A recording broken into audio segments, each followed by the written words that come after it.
Welcome back to the Amazon European Masters, where BDS Academy takes the lead after what was a very bloody first game in the best of 5 against GameWard. GameWard had a strategy prepared for this game, but it didn't work out for them, did it, Trouble? Do I have to bring the bad news first, like always? I feel like we mentioned how Akabane is like this gear that gets GameWard rolling, and especially in that level 1 invade where GameWard get 2 kills, I'm like, it's over. Because Crownie can get bot quadrant of Sejuani, sprint it over to his red buff, and then not allow a single second quadrant to the Sejuani at all, especially since they had that mid lane prior, as we see the replay of what happened level 1 again. Yeah, and I'm a little bit disappointed. He just didn't push his advantage at all in the early game. Yeah, it felt like, especially once you see this, right? It's like we spoke about in the pre-show how we kind of expected Akabane to be that same kind of high tempo, like impact on the lane 24/7. And sure, like stuff like this is great. You deny away the way from Crownie and Erdote, but again, I think also trying to also shut down Sheo at the same time, you can still do a lot of that. Crownie and Erdote are always going to be in the disadvantage in the 2v2, and it was still nice at the very least to see GameWard continually pressure the bottom side after that.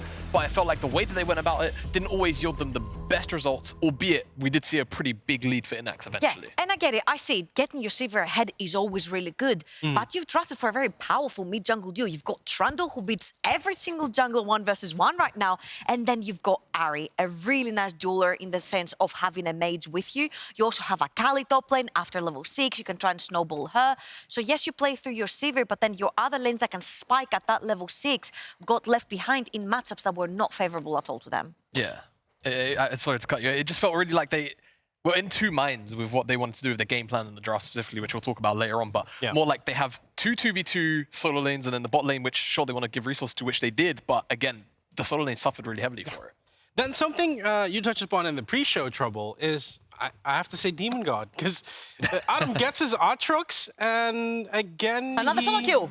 Another solo kill, another dominating performance from the French top lane. Okay, let's be honest. This one was not a solo kill because Sheo comes in with the point-blank Sejuani ult, but he did get one later on. And again, Adam on Aatrox, so freaking good at the champion, and the fact that you put him into a lane versus an Akali and you give no attention towards the top side of the map. This is what we said that BDSA played towards Adam. They got him in a favorable matchup, a champion that he's very comfortable in. They kept the vision around him, they kept him safe for ganks, and he's able to snowball his own advantages. And mind you, whilst Crownie and Erdote were losing that bot lane, this guy kept the early game alive. Yeah, I just kind of find it funny because you say they put BDSA put Adam in this matchup. Oh God, he got picked into this. Yeah, Melonik did this to himself. Melonik did this to himself. And look at the stats. The stats kind of just speak for themselves. I just want to remind everyone that his average damage on Aatrox was 640 damage per minute. This game alone was 775, 135 more damage if I'm good at math. 2.6k up at 14 minutes. And I agree with you. The fact that Akali was picked into it, I feel like it put Adam in a pretty good matchup. I mean, and this is what we talked about in the pre-show as well. Is like, it's either top lane's going to be bot lane, mid lane's just going to do its thing, just scale up, just do Azir things in this case. Something we talked to Liberty about as well. Now, seeing the adaptability on the other side, Crownie took a beating, in my opinion, Jamala. Yeah, I mean, I think a lot of it had to do with things like the level 1. It's kind of harsh to be like, yo, Crownie didn't play the game particularly well. He wasn't allowed. He wasn't allowed to play the early game at all. So I think that's more credit to GameWard. I find it more impressive actually that Crownie didn't actually end up getting shut down in the grand scheme of things, right? I think the freedom that he was actually allowed in the team fights, more so because of Adam just kind of being an unkillable demon god in the front line, kind of just meant, hey, he's playing Aphelios into basically a full team of champions, which he can almost always hit. Yeah, and I think a lot of this game particularly reminded me of BDS versus Vitality B game 1, where Crownie picks that Caitlyn, the lane doesn't go well, he keeps dying, but the top side of the map, getting ahead yet again, stabilizes the map until he's fed enough to rejoin the fights. And I think it's the same story with Aphelios. Yes, they did get shut down in the early game, but and Aphelios is always an Aphelios. You get one good Moonlight Vigil on 2 to 3 items, you're still gonna spike these damage meters, and the damage speaks for itself. Somebody who got shut down so heavily still pulled out more than 800 damage per minute. Yeah, I think there was a lot of fighting going on. I think most of these stats actually come forward from those fights. As we dive a bit deeper in there, as you mentioned, you know, it's Aphelios. If he gets his ult down, Jamada, you'll be able to take a fight into his favor. Yeah, it's just kind of the flexibility of Aphelios. It's like when we used to have the Jinx Aphelios meta. I always kind of favored the Aphelios because of the flexibility it gave, whereas Jinx is still more damage. And I think you kind of saw that in a lot of team fights. I don't think this was necessarily one of them in the end. But even, you can kind of see without items, he half-helps Melonik with very little sort of right-clicking. I think this particular fight is funny because it's Innaxe versus Adam, the two carries from the two different sides of the map. And as you'll see here, it is again that Aphelios coming online, having the right guns, having the gravitum to slow people down, especially champions like Akali, who really thrive on having that extra flexibility with all the mobility. Slowing them down, being able to pin them into place and DPS them down is so important. I think there's someone we also really mentioned here, and it's someone I've seen place down this ultimates that actually take over the entire team fight. I'm talking about Sheo on the Sejuani. He feels, and you mentioned this, Trouble, he's like this, he's there, but you don't see him. This man is a demon. He did as much damage as the opposing Ari in the team. 100% almost kill participation while not dying at all. And I feel like Sheo is the glue to BDSA. The fact that he plays these champions that will complement the game that BDSA want to play. You want engage, he'll bring it. You want disengage, he'll bring it. You want anything else, shielding, anything, utility, he will bring it. He doesn't have to be the explosive in-your-face player, but the fact that he gets his engaged and enables his team is enough to get this team shining. Yeah, I mean, Sheo just continues to have a very strong knockout stage. And you know what? I really like that you brought up the fact that he dealt as much damage as Ari, because I'm not sure whether or not I want to see that again from GameWard. Not that Czekolad he's been playing a lot of Ari throughout this entire tournament now. Yeah, I mean, I think to me, it's more about, I think the matchup of Ari into Azir doesn't really provide you too much unless you've got setup from other places as well. And I feel like Trundle, for example, watch Trundle Pillar is just going to get EQ'd over, and you kind of needed to bring Kamilius up, which when it happened, you saw Reeker died. But I feel like if you're trying to actually play out from a very early stage, the mid 2v2, and try and continually force that after you get this bot lane priority and pressure, so you can continue to just bring the map pressure down, Trundle is maybe not the pick. Ari as well, I just feel like it's such a bait because it just gets a bit outscaled for me. Now, let's have a look at this pick and ban, because I think this pick and ban actually tells a very interesting story. There were a lot of picks mentioned prior to the first pick and ban, Trouble, and all of them mostly got banned. Yeah, but I want to follow up from Jamada's point as well about the Akali. The fact that both Melonik and Czekolad can actually play the Akali. I feel like right here you see the Azir matchup. Akali brings so much level 6 kill potential onto that Azir, and you also have the chance to flex it around if you don't like it in the end going mid lane. So I will agree that willingly picking the Ari matchup into the Azir whilst not playing the mid-jungle duo that you have actually drafted for is very painful for your solo laners. And as for the bans, I think they were very telltale. Crownie had two pretty good Caitlyn performances that gets banned out, was buffed in 12.16 as well, patch. Kalista is not played by Crownie, and it's really hard to deal with. Innaxe has really high win rate on as well. Akabane dictated the entire pace of the game with champions like Wukong and Vi. And also Akabane is that one player that I want to see what he's going to bring in the next game, because I was quite disappointed with the very low aggression in the early game, the fact that he didn't punish Sheo enough after that Sejuani got put behind. Well, I think we can agree that GameWard has to strike back now, as it will be very hard to come back from a 0-2 against such a strong team as BDS Academy. So let's see if they can with Ox, and this time I'm saying it correctly, Oshin, and not Jamada, but Nymera after a short video.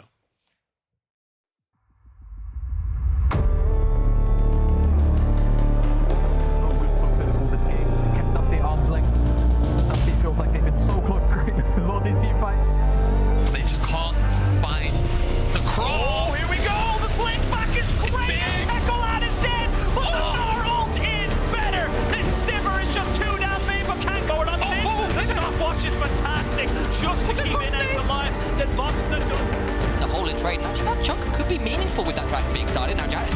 in trouble. Flash is stopped from going through! What a phenomenal W from Sheo.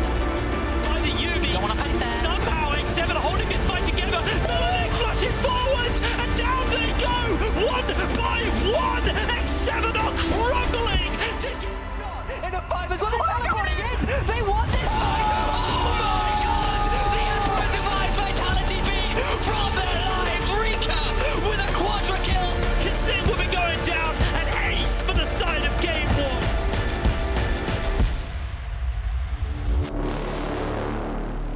We're back. You're now Jamada. That's how this goes. I'm really glad that Nightmare's having a really good day on the desk. You know, I'm glad to see them. You're a little biased, let's be real. But welcome back, one and all, to the Amazon EU Masters. We're coming into game number 2, as I am joined by Nightmare and Ox coming into this particular game. And look, it came down to top and mid diff. It really did feel like the solo lanes came into it. What do you want to see different now from GameWard? You tried off your first game plan. It didn't work. So better top lane matchup. I think the Akali into the Aatrox went horrifically. Didn't really pay off at all. And also the mid lane matchup, right? They weren't able to really destabilize the Azir enough. Obviously, if they switch sides, if they go on a blue side, then it's something in the series where they could prioritize it. But if you're staying on red, ban away the Azir. It's too problematic. Yeah, I think even with that, you know, at the end of the day, if that's the draft you've got, you have to play towards the tools that you got in the early game. And I don't think they quite played through that enough. I think that level 1, ironically, we were saying that game could have been very different. If the Azir lives long enough to flash over the wall, even if you don't kill that champion, being able to return to that lane would have been another way for them to get under the skin of BDS Academy in the early game. They couldn't manage to do that, and I would love to see them go towards more late game in this draft. What's kind of crazy is the fact that GameWard, despite losing game 1, it was BDS Academy who had choice aside. GameWard opted again to go for the red side, and something to notice is obviously they've still gone for the Lucian Poppy, but the Caitlyn hasn't been banned yet. So do they ban the Azir instead here and leave the Caitlyn open? That is the adaptation they go for. And honestly, I don't think the Caitlyn was a problem in the quarterfinals. Yeah, it meant that BDS Academy, I think it was in game 3, they had a better bot lane performance, but in the earlier games in the series when they were picking that champion, the Caitlyn didn't decide that game. It was once again the solo laners just doing monstrous work in the team fights later on into that game. I don't think the Caitlyn was a big problem. We have seen a number of first picks of that champion in the quarterfinals, but this has been much more of a strong champion leading into the tournament. The Sejuani has been a powerhouse the entirety of summer. And I feel like here, GameWard, you can't just take the Trundle into Sejuani. I mean, as much as obviously the game didn't overall completely go in favor, I think the matchup is completely fine. The question is, do they want to deny away that Aatrox from Adam, or do they feel like they have a better answer than the Akali? So if you lock in the Aatrox here, I'm wondering if you do actually get to the point where BDS Academy are wondering about going towards a Trundle response themselves, if GameWard don't pick that up. And at that point, you really have to start wondering what's going to happen with this mid lane matchup. Swain already locked in. I was wondering where Silas was going to be hovering around this draft, but Czekolad, of course, a notorious player of this champion. Yeah, I mean, I feel like Swain kind of reduces the want to go towards the Ahri, right? A lot of people favor the Swain in that matchup, but you could just go to Silas, steal away the ult, have a melee mid laner, you go for a melee top laner as well, something like the Aatrox, and syncs really well with the Sejuani, so GameWard do have to be cautious about that. Looks like they are going to deny away that Aatrox on the enemy side, though, and we'll see what BDS Academy go for. Obviously, I feel like Darius pick. Yeah, not bad, I think it has a place. So you have the damage to cut through that Swain. I mean, either way, just looking at Adam's like specialty champions, shall we say? Of course, we've got a number of Darius players in the ERL, so it's not necessarily individual to him, but he is such a notorious one.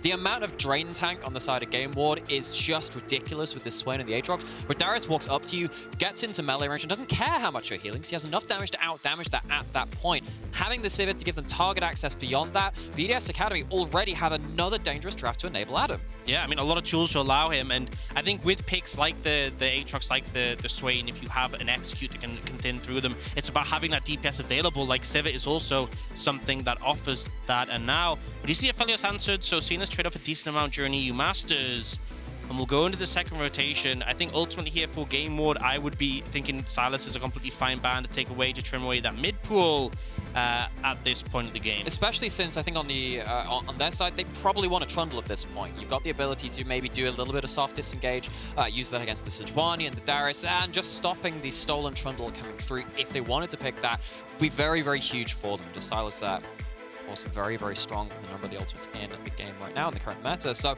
wondering about the jungle matchup of BDS Academy. A little bit worried about Akabane's Xin Zhao has played that a number of times in this tournament and has been the early game powerhouse when going towards those picks. Yeah, and I feel like the other ban should be the Trundle. I think it makes a lot of sense in this situation. I was thinking maybe they could throw some bans towards the support, because that's one thing that GameWard can lean into, that counter pick support, which can have a lot of advantages. If BDS Academy go for something a bit too safe, you can go for something heavily scaling to match. If they go for something aggressive, then you can go for a pick that kind of mitigates that pressure. GameWard do end up banning away the Talia away from BDS Academy. And this is really great, looking at the second round of bans against Reeker, the Victor, and then the Talia. This is like two sides of Reeker that he's shown in Summer. At the start of the split, Reeker was playing a lot more of the, I guess it was Corki at that point, but stuff like the Victor too. The BDS Academy struggled playing that. They moved towards the Talia, they moved towards more roaming mids, but now he's come back towards those scaling mages once more. And you can see that actually, at this point in time, this mid laner on BDS Academy has grown to the point where both deserve a ban. See what they want to go for here. Looks like they're looking to just kind of hide their pick for the moment. Of course, we do have the Aphelios locked in. If the Xayah picked in, I would be very surprised. Wow. No, Lee Sin. So, something that is kind of just in the wheelhouse of every single jungler has definitely fallen out of favor, but with the amount of bans going up towards that jungle side, you gotta feel like it's something that you can lean back onto. But I remember when Akabane was on Berlin International Gaming last year, and he was an absolute menace on the Lee Sin. It's something which he's historically been very powerful at, coming back out to maybe give a bit more early game oomph again. Yeah, so obviously that early power, but I feel like, even the LPL or the region where, you really have to push Lee Sin out the meta for them to stop playing it, and they haven't really been playing it recently. So Akabane going very much for comfort in this situation. On the other side, BDS Academy really just solidifying their backline once again, right? A control mage is not the Azir, but giving a lot of power protection as well to the likes of Crownie in this one. And now will be a blind support pick in this situation, but I feel like you have plenty of options. Expectation is Kamilius, we've seen go for these aggressive picks like the Amumu, things like the Leona, the Nautilus. But with the Sivir, has safety against a lot of those. Ooh. Paired up with something like Renata, and suddenly is very hard for GameWard short-range composition to get on top of this backline. I mean, you look at this entire comp build up here from GameWard, the Swain, the Aatrox, even the Lee Sin. Hell, the Aphelios without the Calibrum is a very short-range AD carry, so everyone's just running at you. Everyone's just trying to be up in your business. You know what's fantastic at stopping that? A Renata R. Get the hostile takeover, friends turn to enemies. It's just not a fun time for GameWard. Or the original teamfight turnaround tool, that Shockwave, does exactly the same thing, and you have both of them. It means that you have to be keeping your eyes on absolutely everyone on the map. And I like this adaptation that we saw, because they were hovering the Lulu for a while, and sure, Lulu would give a lot of power to your Aphelios in the later stages of the game, but the Karma not only just give that AoE movement speed, which will benefit the likes of that Aatrox, of that Swain, but more importantly, it's a good lane matchup early, right? This is a game where GameWard, once again, I want to see that early pressure. Sure, in teamfights they have power, but if the Lee Sin doesn't get momentum, it's going to fall off, right? If you aren't leading in the bot lane, Sivir will eventually outvalue you, so I feel like GameWard, once again, need to hit the ground running. So, once again, the opponents of BDS Academy had themselves a bit of a necessity to do something early. If it goes late game, they have a few more tools to fight than game one in this particular instance, but it's still against them. I look at the amount of ability for BDS Academy to play through the late game team fight, and it is scary if you're GameWard. I mean, that's what we're going to say. Like, you guys wanted to kind of see maybe an adaptation from that first game from the side of GameWard. We got it, but it's the same result. It's a different journey, but we're getting to the same point of what they need to do, which is you need to work out early. You need to get explosively ahead. Yes, you have some better answers towards the late game, but you're against a Sivir, an Orianna. Like, these things will just exceptionally grow into those late game massive team fighters. That's the thing, is that there were definitely problems in game one, right? The Azir was a big issue, that's now gone, right? The top lane matchup, that has been changed. I feel like for the side of GameWard, sometimes you don't need a complete overhaul of your strategy, especially just after one game in a best of 5. So some tweaks, some adjustments, a bit more scaling power, a bit better matchups, and suddenly this could be something GameWard can work with. I think the overway had a little bit of a glitch there. Akabane came up with completing Azanias, and I was like, we are 30 seconds into the game. Is that the level? Like, Akabane has loaded into practice tool and clicked the gold button. Literally, it's just like, give me the gold, give me the little Azanias. Let me see if this new scaling works. I would love to see one time in a pro game, because obviously we have this great new overlay that we've used for the LEC and the EU Masters this year as well. I'd love to see it break 10K just to see if it could like fit it in that small little gap. Just like, true. So when you click into the training goal, you need to go to LPL, mate. LPL, we get you those numbers. Those are easy rookie numbers. We get those punched up every week. The actual player rookie as well. Crazy. It went to so many levels. More Jackie Love numbers as we now think about it. But coming back into this one here, of course, we talked about GameWard. They need to be explosive. They need to get this Lee Sin going. I love what Adam's doing here on the top side. You can see him just hiding off in division because he knows if he can catch Melonik off, even on a defensive route, he's going to be able to screw him. Yeah, and he might actually be able to catch him on the way back to lane. Of course, Darius at level 1 just needs time to run it. You get an auto reset with a W start level 1. You stack up the passive so quick, and that extra slow gives you an extra auto attack, gives you the extra ability to run down. And the fact is Adam has Ghost as well, which is pretty common on Darius because obviously in teamfights really valuable. But it just means that if Melonik did run into him, not only can you, do a load of damage, but you can run him down, force his flash. Now, we do see Akabane move over, but look at the aggression bot lane already. Wow, Ignite goes down. They really want to try and make the most of this karma right now. And again, it's about kind of getting that explosive bot lane. As we can already see, Adam doesn't mind taking a couple of sweet spots because he knows once he gets that bleed down, stacked up to 5, he's just going to win the trade. I'm sure this is the bane of many top laners who played it Sin from Self, the challenger. The extra auto attack just means the bleed takes that extra bit longer, which means you actually have a much worse trade in the long run. I do want to say, though, I would love to see Akabane put some attention towards top because the fact it's a TP-less top laner with this Darius, if you kill him when the wave's in a bad spot, you can really punish it. And I'm going to say, something I saw in the quarterfinals from BDSA, particularly from Adam, is he'd often put himself in situations where his wave was really punishable. It didn't get punished, but if you find the opportunity, you could really shut him out of the game. Well, that's the double-edged sword of Adam. We've known him as a player to do this in the LEC, in the LFL, in Masters as well. Adam has typically been this player that will take these annoying, strong 1v1 matchups in the top lane, but he sometimes is leaving himself open to exploitation on that top side at the same time. And Sheo and the Sejuani, not the best ability to impact this top lane early on, but at the same time, much like Game 1, GameWard focusing much more towards his bot side, forcing Crownie and Erdote under tower. I think that's the big thing. If you are wanting to take this karma right in the bot lane, pressure the lane, Akabane feels like he needs to be around his bot lane. He doesn't want to give an angle for Sheo to get in, set up a gank, and kind of destabilize what's happening in the bot lane. For the time being, Crownie and Erdote are really struggling. So, Adam actually getting the freedom on top side to take that scuttle solo. Does mean that Sheo is not going to get either scuttle on either side of the map. It's secured on top side, not going to have access to their bot side. Already lost their Krugs as well. So Akabane at least getting an individual advantage on the Lee Sin. See if that actually amounts to anything though, because we know, of course, when it gets to a certain point of you grouping up, you don't really care about an individual advantage on the Lee Sin, especially against the likes of Sejuani. Now we see Akabane trying to use that explosive nature on the Lee Sin. We talked about it, but Sheo is here. They're going to get the slow to not land.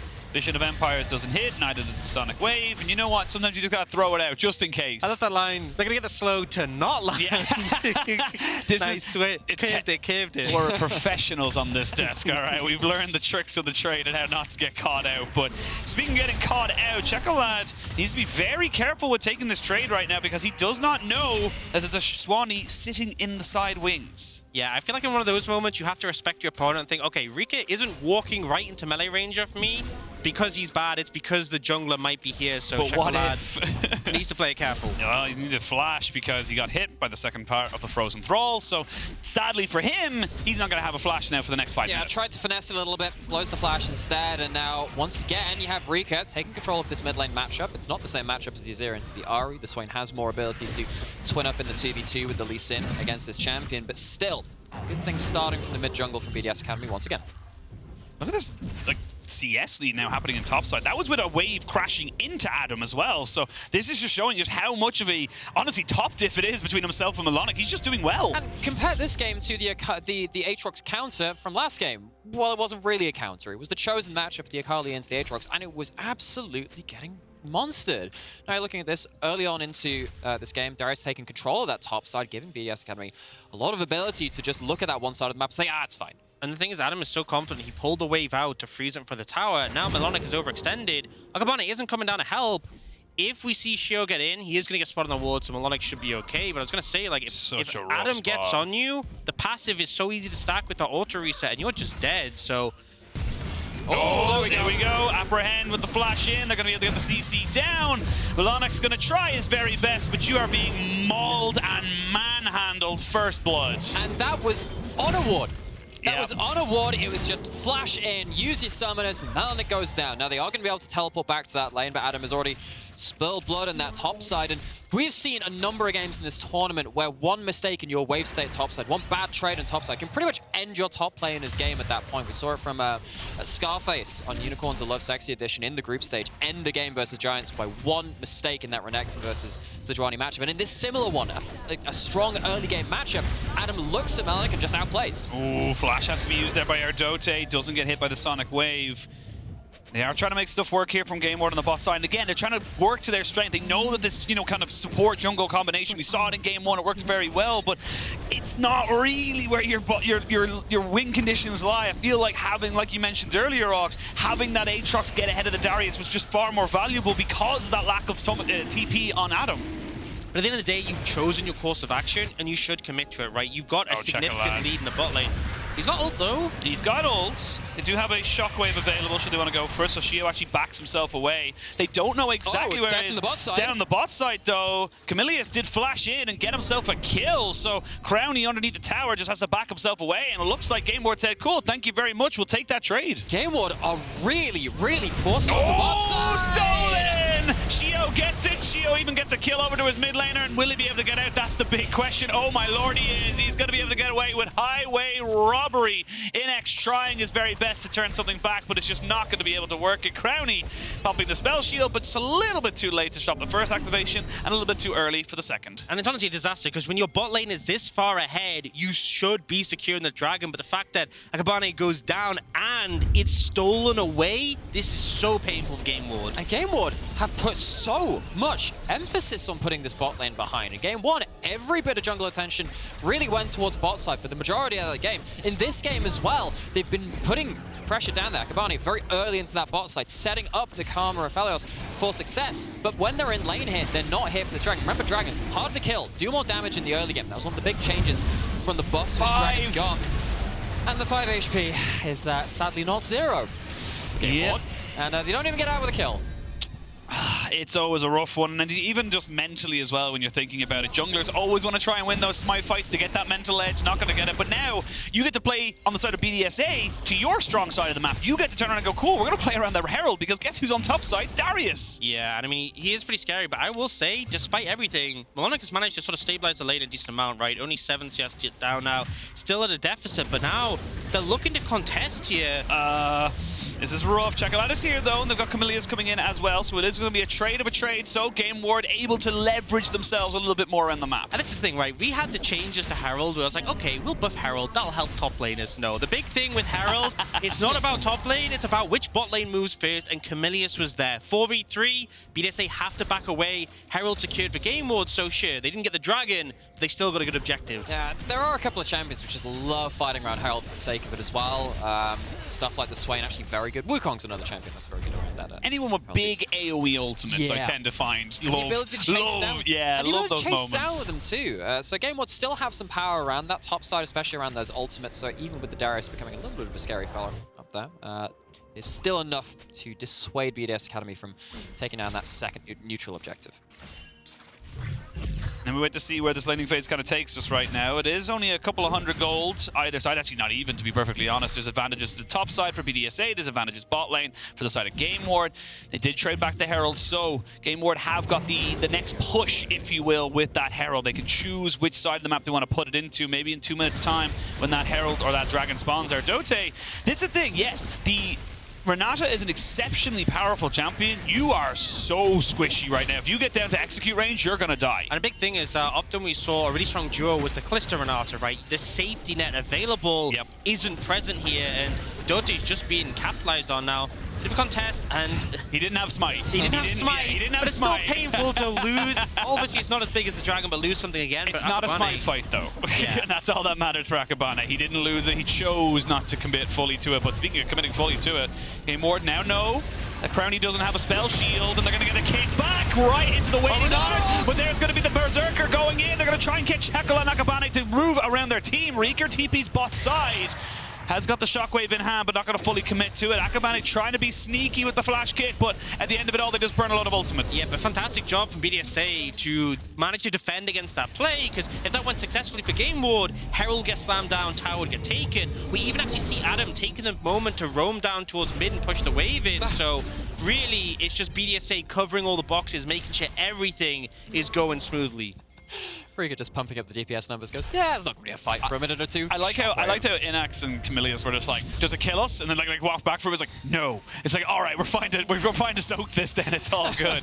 It's like a little moment of just like, wait, what minute of the game are we in right now? Are we going to die? So they back themselves back into lane so they can push that in and get themselves a nice reset as they come back into lane. So now we start to see where BDSA want to try and put this in. Because again, you know, looking at Adam on this very, very powerful Darius, can he make anything happen with Sheo? Because you have a Sejuani, you have the double melees to activate this passive of the Sejuani. So will you be able to make it work is the big question. Another smite fight goes over in favor in the side of BDSA Sheo, but he's not loving this fight right now. He's overextended a little bit, and Akabane gets some revenge.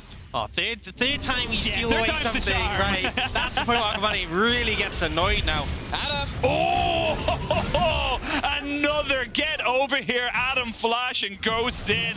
And Reeker is the one who reaps the rewards. It's an Adam classic. Get an advantage in your lane. Just turn up somewhere else and see if you can flip a play. It happens to be in the right place, the right time, shadowing that lane. And just as GameWard find themselves a skirmish around this Lee Sin, which they've struggled to do so far, they lose out on the back end of the play. And I feel like that thing with right place, right time, he is so frequently moving down towards mid that eventually it's going to be right place, right time. At all the time. Yeah, he's just permanently finding the moments, but that is just the fact that he has that control in the top lane. Now, we do see here, Sheo a little bit overextended, uses that Q for the aftershock, but obviously means you don't have the dash away, get some support from Reeker, but it isn't quite enough. But then, in this extended play, Kamilius feeling overconfident, but Adam shows up when the time is right. Yeah, just right there. And oh, that feels so bad. He just gets caught with the last little moment of it. But again, great from Adam to recognize, look, as soon as he sees me, he's going to flash, so I'm going to flash after him. But again, GameWard trying to make something work in this bot side here. They've put Innaxe on his own, so he's got 20 CS ahead of himself, but he's a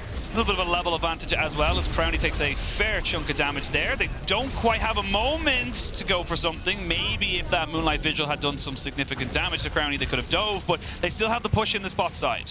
Yeah, Innaxe using the Calibrum ult does actually get the proc afterwards. I think what happens with the Sivir ult interaction is that it blocks the initial pop of it, but it doesn't stop the auto attack coming afterwards. Yeah. So it's just like you lose out on half of that damage.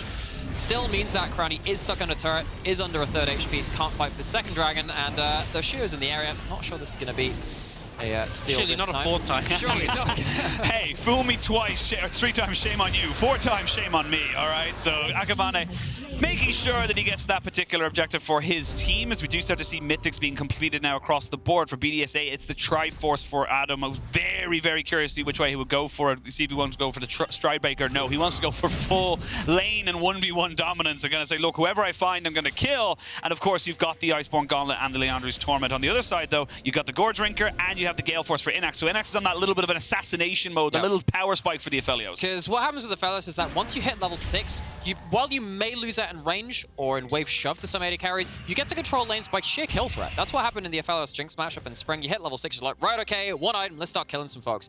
Now, Innaxe doesn't have the ultimate right now, but there is a lot of pressure now on GameWard to start finding some plays to get this Aphelios into a point of real relevancy, because I'm getting scared of this Darius, getting scared of what this Sejuani can do to force fights. Yeah, and even as much as the Sivir is a little bit behind compared to the Aphelios, it's not too much of a goal differential, and eventually we've seen plenty of times what a Sivir can do in the late stage of the game, especially when you have buffs from the Orianna, buffs from the Renata. So extending the pace of the game, pushing forwards, and securing these dragons is all going to be the aim for GameWard going forwards. And you would have loved to have been 2 dragons up here as GameWard.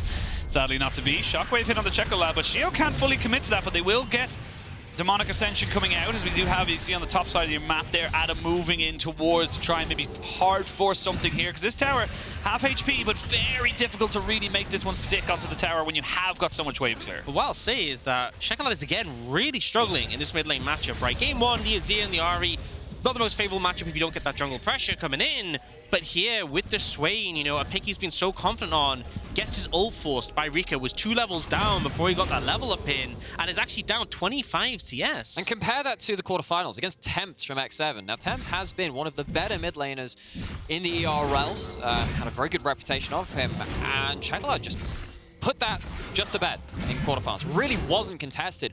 Massively outplayed in the 1v1. Now seeing that completely flipped around in the semifinals, you can see how much it's affected how GameWard can approach these fights. They don't have control of that mid lane, which gives them extra ability to look into the enemy jungle, to give them this extra ability to find different angles. GameWard are being really pushed across all lanes. Well, not in bot lane. Okay, they are pushing in bot lane right now. Innaxe getting out. They get a second one. I mean, they could maybe look to try and make this because no one's really just here yet. Finally, Adam will show up. They get a flash in to look for the handshake. And you can see there the handshake was to hand deliver Adam a kill right there. But this tower is still taking significant damage and they could look for a fight. Erdote is dead. There's nowhere for you to go. And you can just see Innaxe is fine because he's got the grab at him. There's no way Adam can get on top of him. And they're still looking to try and take this tower. It's going to be difficult. No minions, but they finally get it down. Czekolad looking to try and catch out Adam. There's going to be the Moonlight Vigil. And they're going to be able to take him out. Innaxe picks up the kill. And BDSA, they're just asleep at the wheel. Yeah, I mean, we actually saw Reeker teleport into the top lane and try and make something happen. Oh, Melonik. Oh, he looked to try and take down Sheo, but Reeker actually took the tower aggro, so he's very low now as well. So very difficult to make this dive work. Yes, you got the tower, but you lost so many kills and so many towers on bot side. Yeah, Sheo ran out of mana, and Reeker has Leandri, so you are always going to be taking aggro if you start poking in, dip back into tower range. Melonik just about survives, does lose the tower either way, but I still consider this an absolute win for GameWard on the bot side. They managed to take down that Darius, they managed to take down multiple towers, and we were asking for a larger lead from the Aphelios. We now have that larger lead from Aphelios. Yeah, and I think this is one of those situations where you don't feel good about letting your tier 2 go down, but the end result is you give over 2 kills on top of that, right? You commit the Orianna to the top side instead of trying to defend here, and you just don't have the numbers. Instead of committing to a strong side, you end up trying to play both sides of the map and it bites you in the back. Yeah, one of the things I look for on Aphelios as well is weapon management. I think that's one of the things which is most important to get right on this champion. And for that, has the grab done to stop Darius running in to support the first person that goes down, has it to chase them down afterwards. Having the utility weapons at that point, perfect for the play, and GameWard find that window of opportunity and get Innaxe a lot of spoils for that as well. The big thing as well, as you saw on the minimap there, Crownie moved from pushing in mid lane to then move down bot lane. So yes, he still got the tower in the end, but it's those little moments that could maybe kind of have a bit of a difference. Melonik forced to go into the world ender because his world might be ending there. It's the Demacia, or the Demacia, the Noxus guillotine coming in here, and they're going to be able to kill off that kill. So they get themselves a tower, they get themselves a kill, but GameWard maybe looking for an extra fight. 25 seconds to the next dragon spawns. Yeah, so want to be in position to try and get this one, because honestly, if GameWard deny this, it really can just cause issues, right? Stacking those up, definitely a win con for a team who doesn't want to go to the later stages. Now, they're posturing, potentially looking for an opportunity, but it's 15 seconds till Melonik is up. He does have TP, so they can play for that. Yeah, Innaxe has really bad weapons for this fight, though. Full ammo on that grabs him, not able to get that ready, but that's Reeker, utility. He's got caught by the ultimate there, the Moonlight Vigil. You're going to have Czekolad who gets stunned up here. He tries to flash in to slow down Reeker. They really want to take out the backside. They're even TPing in here with the Aatrox, but they're not quite able to get him. Never mind, Reeker has the bailout, but he's going straight back home. Karma picks up that kill there. Now BDSA are without their mid laner. Yeah, so now they have the numbers advantage. You're going to try and push the mid wave in one more time, then move over. Despite the numbers advantage, they don't have the ult from Czekolad, and he's pretty low, so not necessarily in a position of power. We'll see if BDSA want to move over and try and contest this one. Adam still feels so confident his ult is up in 8. They're going to look for a steal again. Not a 4 time. 4 times maybe, but they might go for the fight instead because they don't know where Sheo is. So they're saying, look, we're going to go for a Crownie. Flashes away after getting the spell shield out, but now Akabane has to kick away Adam, who's now been put into the backside of this one here. He's got the bailout, so he's still very healthy, but there's no one close. You traded your jungler for your top laner, though, which means that GameWard can't take this. Yeah, that's a big thing. You deny the smite, so at the end of the day, GameWard have to back away, and BDSA will slide in and go for the dragon, so sure, GameWard definitely had some advantages in that passage of play, but the end result, the dragon goes to BDSA. And honestly, halfway through that fight, I was going to praise GameWard for finding their item spikes, finding the points of power, because they're starting to use the Aphelios. Level 11, the ability to add a bit more utility than other AD carries, but they just about overextend in the fight once again, seeing that a lot in game 1, of course, but this second game, Czekolad finally able to really have a big impact. And the kill after this point, pinpoint precision from that. Very nicely done there from the never move, just to make sure you can bring him back. But then, like you said, like they try to go for the fight afterwards around the dragon, and they do lose their jungler, so it's just it just takes too long. This is really unfortunate what happens, because Akabane goes for this initial kick play, and it actually looks like it's going to be a good one, but the flash comes in, and that's what counters on the Crownie, because he goes in on the Q, goes for the ward hop, but the flash means he doesn't get it. He even got the spell shield, so instead, he kicks at him, goes for the Sonic Wave, but Adam gets bumped away, so he doesn't connect it, doesn't get to follow up, and as a result, it's trading kills, and he doesn't get what he wanted. My heart bleeds for Akabane on that play. When the alley-oop goes wrong. So now after that, we have extra dragon over to BDS Academy. That's an extra Infernal Dragon. Of course, remember, a couple of patches ago, all dragons now give an extra 50% bonus compared to what they used to as individual stacks. So that's now, I believe... Except the broken one, Cloud, is 100% more. Crazy, but the... Oh my god. But the Infernal is going to give you a lot of bonus stats. The Hextech Dragon, which BDS Academy also has, is a really good individual stack compared to the Ocean Dragon, which in terms of that individual one, it's not quite as valuable. So got to factor that into the extra gold, which is very even right now. GameWard playing this out a lot closer. They have more abilities to team fight in this game, but BDS Academy still have a lot to show. Be careful as well as Crownie. You are still very short range coming into this one here, so I am curious to see what GameWard can actually do here. Looks like BDSA are happy to maybe look for a bit of a flank here. Good Gale Force away means that you're trading a Gale Force cooldown for a Shockwave. Shockwave will be up slightly sooner, but it's not that big of a deal. You don't lose any major summoners. But I like that BDSA are looking for these opportunities because they have so many tools in which they can use their movement speed to run people down, use their engage options between like the Sejuani, even just a moment like there, if someone walks up too far, you go for the Shockwave, whereas for the side of GameWard, I mean, they don't have as many. It's a lot more finicky to try and make like a Lee Sin engage work, especially when so many champions of BDSA can shut you down. But what we just saw in that mid lane is something that we've seen from multiple LFL teams do really, really well. Particularly against Dusty, they fell prey to this a number of times versus GameWard in the group stage and then LDLC in their quarterfinals. You're just looking for this pick in this mid lane. Seeing this AD carry start into wave clear, particularly one with less ability to escape, like in Aphelios, compared to ones with higher move speed or mobility. BDSA just fishing for it. Something of an LFL specialty in this tournament.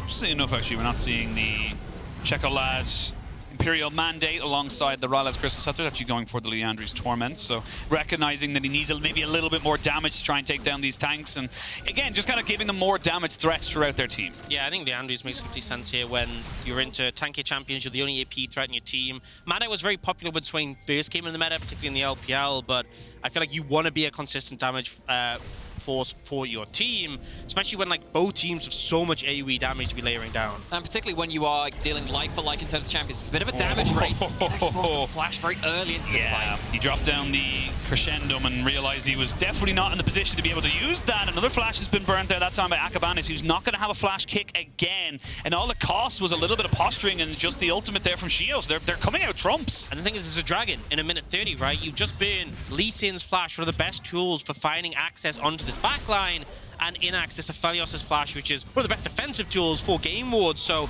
a big penalty to pay, and now it puts GameWard in this position where maybe they aren't as comfortable to take this dragon fight. This loops into a point you were making earlier about how committed do you have to be to an engage. BDS Academy, they have more tools to do this. It's harder to land the engage. From GameWard, you need to throw Lee Sin into the fray.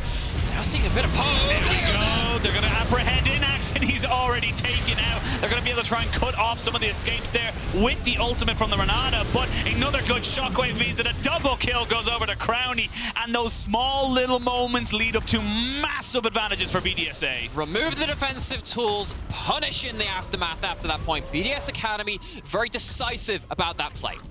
And the big thing as well is they didn't actually burn that much in terms of summoners. Still a lot available for the dragon fight, but ultimate cooldowns have dropped, so that is something to take into account because it's 30 seconds till the dragon, right? This is too early to capitalize, and the health bars were too low to turn it into a Baron. So yeah, it's a good fight, but the objectives that come after will be the big question mark. But here, Innaxe, even with the Gale Force, the fact that Adam gets onto him, just delete it immediately. Yeah, and actually that Aphelios was a big part of the lead for GameWard for a little while. Actually, if we go back into live after this, you'll see that Aphelios is no longer in the lead. Aphelios has been punished. Aphelios has been held to account. And now, you're looking at BDS Academy who don't need to worry about this Aphelios nearly as much, especially when they can take... Oh my god. Fourth time. Fourth time there. Sheo now actually no longer got his smite to keep himself healthy, so they might try and just burn him out, but they don't really have the damage here just yet. Sheo trying to make sure he can get over with the Arctic Assault, but they flash in front of him. The dragon's been put in, but Crownie's just untouched in the backside of this. And then the rest of BDSA are hungry, hunting for blood, apprehended, taken away from their families and forced into just absolute terror right now by Adam. Adam is just moving forward with Sheo saying, you cannot touch us. Sheo actually might be low. He's gone down. Can he get the execute? Yes, he can. Gets the reset, and they will be able to pick up that dragon. I mean, GameWard making the wrong choice with the target, the BDSA are there to sweep it up. Yeah, you can see how difficult it is to capitalize on these moments from GameWard. They're not insanely far ahead on something like the Lee Sin. You can actually be a damage threat as well as a setup champion in his own right. BDS Academy, they are surviving long enough to commit to the fights afterwards. Yeah, and I'm going to be real, in this situation, committing onto the Sejuani, this feels desperate from GameWard, right? They need to try and find an advantage in the fight because they're at a deficit, but they commit so much. Kamilius flashing to block the Arctic Assault just means you're now going to get shredded by Crownie, and if you get stuck in a pit against all these AoE tools from BDSA, you'll get shredded, and we kind of saw that happen here. It's a bit of a hallmark of modern League of Legends, though, in terms of you got to kill the Smite, got to kill the jungler. It's a very juicy target to see a jungler separated from their team, particularly. You do have the ability to skirmish to set up, but you are not far enough ahead enough to go for these plays and for them to not be responded to. I want to call out very quickly. Erdote, really nicely done, flashing in last second to pop down the bailout to make sure they don't lose their jungler, even after all that. It's a team player. It's a team move, and I respect it. I want to make sure supports get their dues. And I think seeing plays like that, seeing plays actually from across the entire team of BDS Academy, you got to remember, all of these players are looking to not just prove themselves, but kind of almost redeem themselves, kind of reprove themselves. Czekolad. Big play. Yeah, Czekolad just get apprehended, which is going to force back the Dragon's Rage kick. Crownie will take a bit of a shock here, but again, Akabane, great, you hit the shockwave or the sonic wave, but you're not going to be able to hit back because you just use your ultimate. Yeah, I mean, there's no way you're going in that regardless. It just feels like they're in such a rough position because right now, BDSA, they can wait 3.5 minutes for the Dragon, but they can also just keep threatening these plays, and if anyone messes up, GameWard will pay. Now, I do like that ward they placed outside the pit. BDSA haven't spotted it, so information is there for GameWard. And they're going to try and move over and stop this Baron from happening. BDSA shouldn't flip this. They don't need to. At any point, they can back off, but if they see an engage, they will turn. But the TP comes in, they got what they wanted. Moonlight Vigil misses, but you still do have Calibrum Crescendum, the rifle turrets. You have larger range on your fellows. Going into that is very dangerous. So BDSA, point of power they need to avoid. Czekolad gets apprehended again. They will miss the ultimate there from the Sejuani, so an immediate Sonya is going to have to be used by Czekolad to try and keep himself alive, but only for a little bit longer. The shockwave is good to bring back Melonik and Akabane back into Adam's waiting hands as here comes the guillotine. He's just knocking them down. He's speeding them up. He's very fast, but not fast enough to catch up with everybody. He does pick up 3 kills for his team, and this game feels all but done. I mean, I feel like the Darius with the Renata W charging at you just feels so terrifying. What is the shield from the Orianna? Yeah, all the movement speed they have, the Ghost as well, the Deadman's, there's just no real option in return. And I mean, look at the confidence Adam has here, right? Into a Swain, you're stepping up in melee range, the ult from Sheo misses, they don't care, they know they are strong enough to take this fight. And I really do like the way that BDS Academy just split the fight at that point. Again, running directly at the Aphelios when you have this weapon combo can be very difficult, but actually, the turrets don't get much work done. They get to isolate, turn and burn on these targets, get the passive stacked up on Darius, and once that's stacked, you have to just say it's lights out. It's not lights out just yet for the side of GameWard, but it's going to take a monumentous effort. You're 2 minutes away from Dragon Soul now. That's the Infernal Soul. So you're thinking about a Sivir, an Orianna, a Darius. Specifically, the Darius getting that extra little burst damage is just absolutely crazy to try and go up against. And again, we talked about it in draft. You're just so short range. You needed to get super far ahead, and it just never happened. Yeah, I mean, the Lee Sin is pretty irrelevant at this point. Aatrox just gets massacred if he goes up close. And we see the items coming out, right? Rabadons for the Orianna. We've nearly got 4 items on Crownie as well on the Sivir. I just feel like there's no one on GameWard who can really stand up, and especially when you have a champion like Swain, he will tread this line where, you know, you want to be able to soak damage up and heal through it. He just dies too quick to really get value. Yeah, well, the tower goes down too quickly like this. Yeah, you get no value out of that.